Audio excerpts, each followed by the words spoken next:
Ya Rasulullah, kalau Rasul mengizinkan akan saya angkat dua gunung yang ada di kota Taif ini, akan saya hujamkan kepada Bani Saqif sehingga tidak berbuat. Ini suatu contoh yang patut kita ambil. Walaupun umatnya sudah berbuat aniaya kepada Rasulullah, walaupun umatnya sudah berbuat jahat kepada Rasulullah, Rasul masih membela umatnya. Beliau mengatakan, jangan ya malaikat Jibril, walaupun sekarang tidak ada satupun orang Taif yang mengucapkan dua kalimat syahadat, saya masih mengharap ada keturunan dari Bani Thaqif, ada keturunan dari orang Taif yang mengucapkan dua kalimat syahadat. Dan setelah dilempar dengan luka yang sangat parah, Rasulullah merasa kecapean dan beliau beristirahat di tempat ini. Beliau menyandarkan sikunya di sebuah batu karena dia kecapean, sakit dengan penyiksaan yang sangat berat.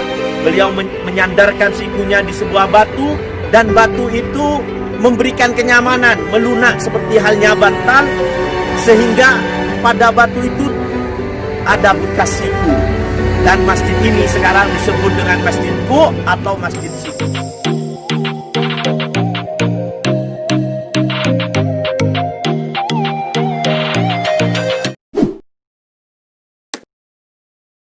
Assalamualaikum warahmatullahi wabarakatuh. Kembali lagi di channel saya, Zainal Nafisa. Apa kabar kalian semua? Semoga kalian dalam keadaan sehat. Adapun yang sakit, semoga lekas diangkat penyakitnya oleh Allah Subhanahu wa taala. Hari ini kita mau melanjutkan ziarah ke Masjid Koh ya, Pak? Masjid ke Masjid Koh. Maaf ya pemirsa. Tapi jalannya cukup terjal. Dan saya masih ditemani oleh kakak. Tidak ada nafas. Assalamualaikum. Kita akan pergi ke Masjid Koh dan jalannya agak Masya Allah ya, jalannya perjuangan banget ini.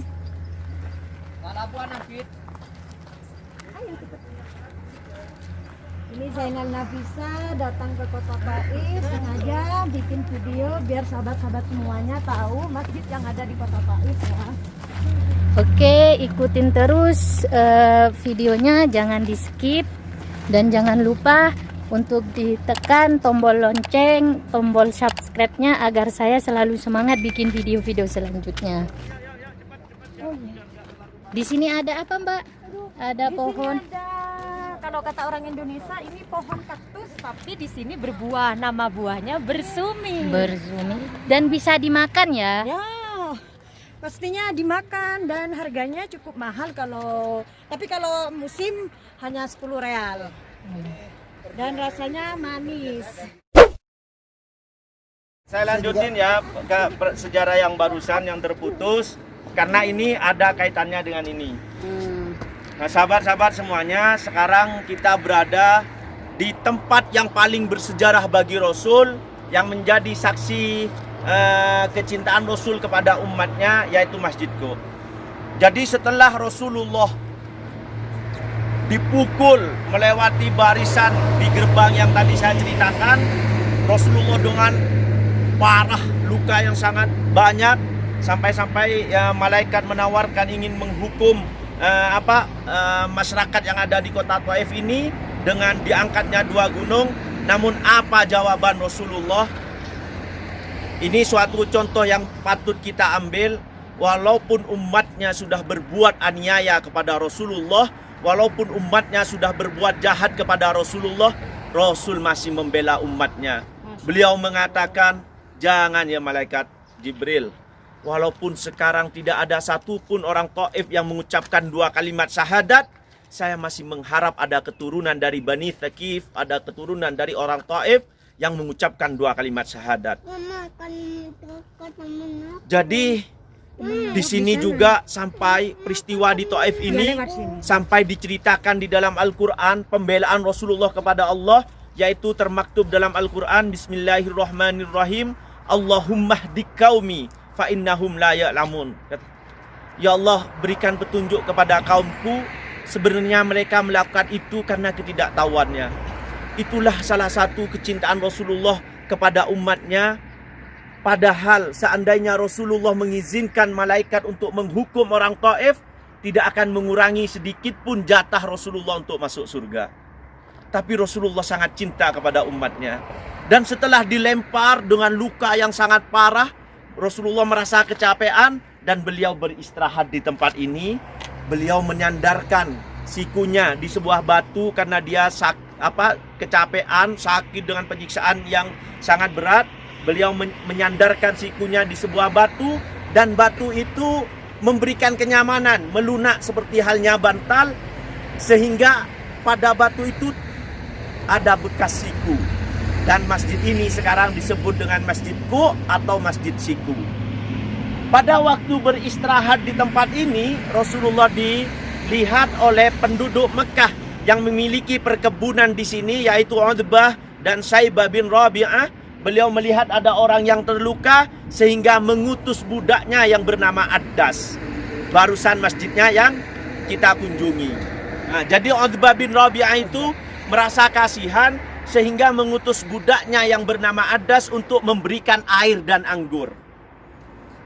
Addas selaku budak mengikuti arahan dari majikannya. Dia mengambil air dan anggur dan memberikan kepada Rasulullah. Rasulullah menerimanya namun tidak langsung memakannya. Rasul sebelum memakannya mengucapkan Bismillahirrahmanirrahim. Kaget pada waktu itu Addas. Ya fulan, kata Addas, apa yang kamu katakan? Saya tidak pernah mendengar orang Taif ingin memakan sesuatu mengucapkan seperti yang kamu katakan. Akhirnya Rasulullah balik bertanya kepada Addas, kamu itu siapa, dari mana, dan agamamu apa? Addas menjawab, nama saya Addas, saya seorang budak, saya beragama Nasrani, saya berasal dari Nainawa, Irak. Rasulullah kembali menjawab, kalau kamu dari Nainawa, Irak, saya punya keluarga di sana. Siapa, kata Addas? Yunus bin Matta, yaitu Nabiullah Yunus. Tambah kaget lagi Addas, apa yang kamu ketahui tentang Yunus? Itu orang yang masyhur, yang terkenal di daerah saya. Rasulullah menjawab, Yunus adalah keluarga dari saya, beliau adalah orang soleh, beliau seorang nabi, dan saya pun adalah seorang nabi. Dan masih banyak percakapan dengan Addas, sehingga pada waktu itu Addas berpikir tentu ini bukan orang biasa, ini orang yang sangat istimewa, dan Addas memeluk Rasulullah dan mengucapkan 2 kalimat syahadat. Jadi satu-satunya orang yang mengucapkan 2 kalimat syahadat pada waktu Rasulullah berdakwah di kota Taif itu adalah seorang budak yang bernama Addas yang masjidnya barusan kita kunjungi. Kenapa saya sekarang berada di atas ini tidak melalui jalur bawah? Karena memang sekarang dikunci, tidak bisa masuk sehingga kita bisa mereview. Dan pada waktu Rasulullah beristirahat, Rasulullah pernah mau dijatuhi batu besar di atas.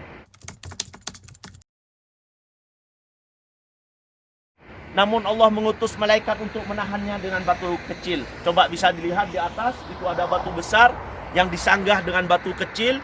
Itu adalah salah satu batu yang ingin dijatuhkan kepada Rasulullah pada waktu istirahat di sini. Ya Allah. Bapak dan ibu-ibu, apa hikmah perjalanan ziarah kita ke kota Taif?